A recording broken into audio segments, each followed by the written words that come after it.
मेरा नाम है मोहित और आपका स्वागत हमारे YouTube चैनल हिस्ट्री चैंपियन में। तो जैसा कि आप जानते हो, आपका जो पेपर होने वाला है सामान्य हिंदी व्याकरण का, किसका? सामान्य हिंदी व्याकरण का पेपर होने वाला है। और आप में से काफी विद्यार्थियों का सवाल होने वाला है, सर मेरा जो पेपर होगा हिंदी जो सामान्य हिंदी व्याकरण का, मैंने अभी तक कुछ नहीं पढ़ा है, तो लास्ट में हमें कुछ 5-6 टॉपिक बता दीजिए जिनको हम रिवाइज करके चले जाएं। या फिर हमने बहुत सब कुछ पढ़ रखा है लेकिन फिर भी हम कंफ्यूज हैं कि हमें लास्ट टाइम में रिवीजन करना है, तो हमें क्या पढ़ना चाहिए। तो उसके बारे में अपन विस्तृत रूप से जानकारी दूंगा कि लास्ट टाइम में आप 1-2 टॉपिक बता रहा हूं आपको, इनको पढ़ जाना, इससे बाहर आपके सामने कॉन्सेप्ट नहीं देखने को मिलेंगे, वो आपको बहुत ज्यादा फायदा होगा। मतलब कुछ नहीं पढ़ रखा तो पास हो जाओगे, पढ़ रखा तो बहुत अच्छे अंक लेकर आ जाओगे, सीधी बात है। समझ में आ गया? तो चलिए शुरू करते हैं अपन। सबसे पहले आपके सामने अभी तक कुछ नहीं पढ़ा तो क्या करूं? कुछ नहीं करना भाई, अब पढ़ना शुरू कर दो।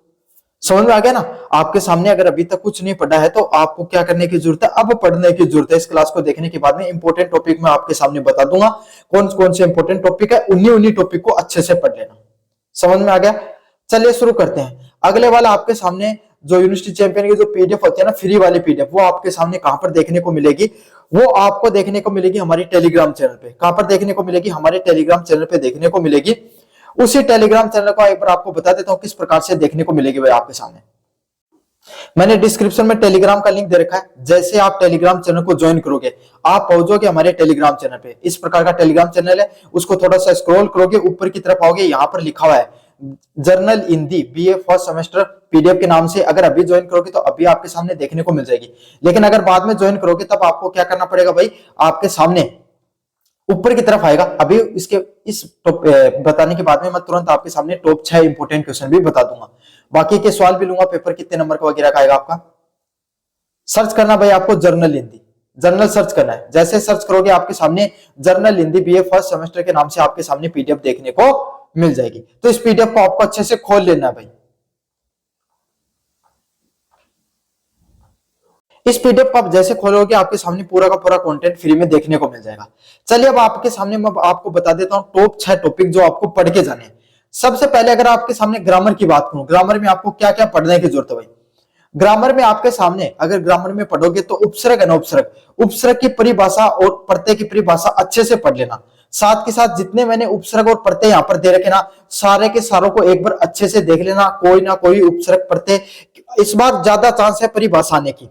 समझ में आ गया? लेकिन काफी बार ऐसे पूछ लेते कि अभी का आपके सामने अभी जोड़कर तो आपके सामने उपसर्ग व प्रत्यय बनाकर बताओ, तो एक बार ये देख लेना, इसी तरीके से प्रत्यय को पढ़ लेना, है ना। संधि का प्रश्न आपके सामने, अगर आपको संधि आती है तो आपको कर लेना। पिछली साल संधि देखने को नहीं मिली थी, इस बार संधि देखने को मिलेगी भाई। इस बार संधि से प्रश्न जरूर से आएगा, मैं पहले बता दे रहा हूं, अच्छे से करके चले जाना। आपके सामने इसमें मैंने कुछ शब्द दिए, इसमें से कोई ना कोई संधि का शब्द जरूर से देखने को मिलेगा। समास है, समास का कोई ना कोई उदाहरण जरूर पूछेगा। और इस बार के लिए इंपॉर्टेंट आपके सामने समास बता देता हूं मैं। द्वंद्व समास सबसे ज्यादा मोस्ट इंपॉर्टेंट है, आप कह रहे हैं कौन सा? द्वंद्व समास सबके बाद सबसे ज्यादा इंपॉर्टेंट है। साथ के साथ आपके सामने जो क्रमधारीय जो समास है वो सबसे ज्यादा इंपॉर्टेंट है। तो इन दो समासों को अच्छे से पढ़ के चले जाना, इससे लगभग प्रश्न देखने को मिल जाएंगे। समझ में आ गया? आपको प्रश्न अगर पूछा जाएगा इस बार तो ग्रामर में सारी ग्रामर पढ़ने की जरूरत नहीं है, क्रिया का आपके सामने प्रश्न देखने को मिलेगा भाई। किसका प्रश्न देखने को मिलेगा? क्रिया की परिभाषा देखने को मिलेगी, उससे संबंधित प्रश्न देखने को मिलेगा। तो ग्रामर में आपको क्या करना है? ज्यादा ध्यान देने की जरूरत नहीं है। उपसर्ग व प्रत्यय को एक बार देख के चले जाओ मेरी पीडीएफ से, है ना। परिभाषा अच्छे से देख लो। संधि को अगर आपको आती है तो पढ़ लेना, वरना स्किप कर दो। जो मैंने एग्जाम्पल दे रखे ना उनको पढ़ लो, वहां से आ जाएगा तो कर देना, वरना स्किप कर देना। समास में एक बार जितने सारे आपके सामने उदाहरण दे रखे हैं, जितने समास की उनकी परिभाषा दे रखी है, अगर आप पढ़ना चाहो उनको अच्छे से पढ़ लेना और क्रिया को अच्छे से पढ़ लेना, इससे प्रश्न देखने को मिल जाएगा। यूनिट अब आपको जो जो अच्छे से पढ़ना भाई, एकदम दिमाग लगाकर, वो क्या क्या पढ़ना आपके सामने आपको अच्छे से पढ़ना है। क्या? एक तो शब्द शुद्धि अगर आपको आती है तो अच्छे से कर लेना। और जो मुहावरे और लोकतियां मैंने यहाँ पर दे रखी, ये ऐसे शब्द है ना, मुहावरे और लोकतियां, जिनको अगर ये आपको एक लगभग की क्लियर आपके सामने एक बार पढ़ लोगे ना तो आप कर दोगे। इनमें से कोई देखकर चले जाना। समझ में आ गई? अगले वाले टॉपिक की बात करें, जो इन सबको ग्रामर को चाहो तो लास्ट में स्किप भी कर सकते हो। अगर आप चाहो तो ग्रामर को ना पढ़ो तो भी कोई दिक्कत नहीं है। इंपॉर्टेंट टॉपिक जो आपके लिए सबसे ज्यादा क्या है? पलवन है भाई। ग्रामर इसीलिए बता दी मैंने, जिन विद्यार्थियों का ऐसा रहता है कि मेरे को तो पढ़ना है, उनके लिए मैंने ग्रामर बताई, बाकी ग्रामर को स्किप भी कर सकते हो आप। समझ में आ गया। और पढ़ना चाहो तो उपसर्ग प्रत्यय को देख लेना और लोकक्रिया और मुहावरे को देख लेना, इन दो को देख लेना, उपसर्ग प्रत्यय को और लोकक्रिया मुहावरे को, क्रिया की डेफिनेशन देख लेना और समास के उदाहरण देख लेना, उससे बाहर कुछ नहीं आएगा। पलवन किस प्रकार से लिखते हैं, देखो पलवन सेम टू सेम नहीं आएगा, लेकिन इसके नियम जो मैंने दे रखे ना, इनको पढ़ लेना किस तरीके से लिखा जाता है, मैंने लाइव क्लासेस में बहुत बार बताया है ना। और आपके सामने जो संक्षेपण, पलवन और संक्षेपण के आपके सामने उदाहरण ना अच्छे से समझ लेना कि इस प्रकार से प्रश्न आता है। समझ में आ गया। यूनिट नंबर 4 में जो आपको इंपॉर्टेंट है नविदा, मोस्ट इंपॉर्टेंट है, नविदा से प्रश्न देखने को मिलेगा। और आपके सामने इसमें आपके सामने जो पत्तर से प्रश्न देखने को मिलेगा, इस बार शासकीय पत्तर से, किससे प्रश्न देखने को मिलेगा भाई, शासकीय पत्तर से आपके सामने प्रश्न देखने को मिलेगा। और पत्तर चाहे कोई सा भी हो, शासकीय हो, कार्यालय आदेश हो, सबके सब समान रहते हैं, एकदम सबका सब एक जैसा फॉर्मेट रहता है। समझ में आ गया आपको। तो इन सब 5 से 6 टॉपिक है, इनको अच्छे से लिख लो। और ऐसे की बात करूं तो पर्यावरण प्रदूषण है या वायु प्रदूषण है, सबसे ज्यादा मोस्ट इंपोर्टेंट है, वहां से प्रश्न देखने को मिलेगा भाई इस बार के लिए आपको। समझ में आ गया। अब आपके सामने अन्य जो इंपोर्टेंट सवाल आपके, सर पेपर में कितने पेज भरने चाहिए, कितने नंबर का पेपर आएगा, किस तरीके से लिखना चाहिए, सभी प्रश्नों पर आपको अच्छे से बात करेंगे। अब आपके सामने बच्चों का अगला सवाल है, सर पेपर का इस बार का पेपर कितने नंबर का आएगा, नॉन का कितने का आएगा, रेगुलर वालों का कितने का आएगा, भाई दोनों का 50 नंबर का आएगा। इस बार इन्होंने एग्जाम पैटर्न, सिलेबस कुछ दे रखा है, एग्जाम कुछ बिना बताए आपके सामने नॉन रेगुलर का करा रहे हैं, एग्जाम पैटर्न कुछ और है, इनका सिलेबस कुछ और है। राजस्थान विश्वविद्यालय के अच्छे बढ़िया काम करते हैं, एकदम जबरदस्त। 50 नंबर का पेपर होगा, चाहे नॉन क्यों चाहे रेगुलर क्यों, दोनों का कॉमन पेपर आ रहा है, आपका भी इस बार कॉमन पेपर आएगा।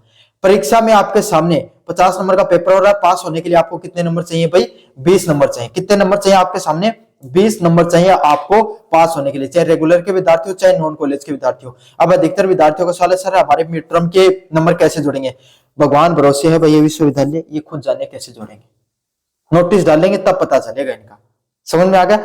लेकिन मुझे जैसे लग रहा है इस बार इन्होंने क्या कर दिया, जो नंबर सेक्शन अलग कर दिया, नॉन वालों की परसेंटेज अलग से निकल जाएगी और रेगुलर वालों की अलग से निकल जाएगी।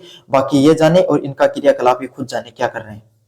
अगला है, ज्यादा पेज भरने से क्या ज्यादा नंबर मिलते हैं, भाई ज्यादा पेज भरने से आप तो पूरी कॉपी भर के आ जाना, ऐसा नहीं होता है। देखो शब्द सीमा होती है, जैसे 400 शब्दों में आपके सामने क्या करना पड़ता है, ऐसे लिखना होता है। अब 400 शब्दों की बात करें, आगे पीछे का पूरा भर दो आपके सामने तो भी इनफ है, आगे का भर दिया कंप्लीट तो भी इनफ, और आगे से लेकर ये वाला आधा और इधर के साइड वाला अगर आधा भी भर दिया इसमें से, मतलब ये वाला पूरा भर दिया ये वाला आधा भर दिया तो भी आपके सामने कंप्लीट है। समझ में आ गया। तो ऐसे में आपके सामने शब्द सीमा है, लेटर की बात करूं तो एक पेज में पूरा कर लेना, संक्षेपण की बात करूं तो 3 लाइनों में आपको करना है, 2 से 3 लाइनों में खत्म करना है। पलवन की बात करूं तो पलवन को आपको कितना करना भाई, आधा पेज भरना है।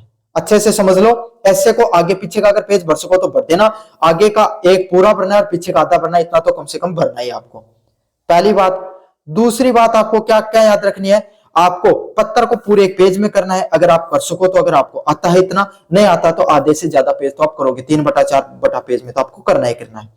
पलवन आता आपके सामने, पलवन को आपके सामने आधे पेज में निपटाना है, संक्षेपण को 3 लाइन में निपटाना है। उसके अलावा कोई ऐसी चीज नहीं है जिसमें आपको 1 लाइन से ज्यादा लिखने की जरूरत पड़ा। परिभाषाएं 2 या 3 से लाइन से ज्यादा आपको करने की जरूरत नहीं है। समझ में आ गया।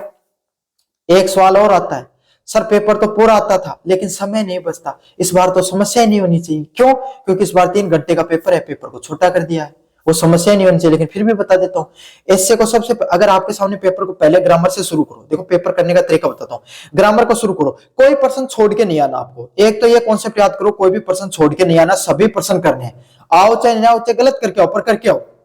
समझ में आ गया। ग्रामर का जैसे आपको पता नहीं कि बहुब्रीहि समास का उदाहरण पूछा, आपको निक्रमधारी करके आ गए आप, लेकिन करके तो हो, क्या पता गलती से टीचर चेक करके नंबर दे दे आपको, गलती हो सकती है इंसान से, है ना। तो पूरा का पूरा पेपर आपको अच्छे से करके आना है। साथ के साथ एक चीज और अच्छे से बता देता हूं, सबसे पहले ग्रामर करो, तो ग्रामर का पहला प्रश्न है, उसमें क्या कर रखा, उपसर्ग के 2 उदाहरण पूछ रखे, आपको नहीं आते तो आपको लिखा उदाहरण, उनके आई से पूछ रखे तो आई लिखा, उसके 2 नीचे लाइन छोड़ दी, लाइन छोड़ दो, लाइन छोड़ते चलो आपके सामने, ताकि आपके सामने लास्ट में कर दो, है ना। पहले से लेकर लास्ट तक पेपर को करो, अच्छे से करो, और जो प्रश्न नहीं आए उसके लिए जगह छोड़ दो, ताकि बाद में वापस आकर कर सको, आपको भी कंफ्यूजन नहीं रहेगा इसके लिए। और जो प्रश्न नहीं आता उसके सामने पेपर में क्रॉस लगा देना, ताकि आप अच्छे से कर सको अगर बाद में हो तो। ये था जनरल हिंदी से समय, लास्ट समय की टिप्स, आपको क्या क्या पढ़ के जाना है मैंने अच्छे से बता दिया है। वीडियो को जोर से लाइक कर देना, चैनल को जोर से सब्सक्राइब कर देना। धन्यवाद।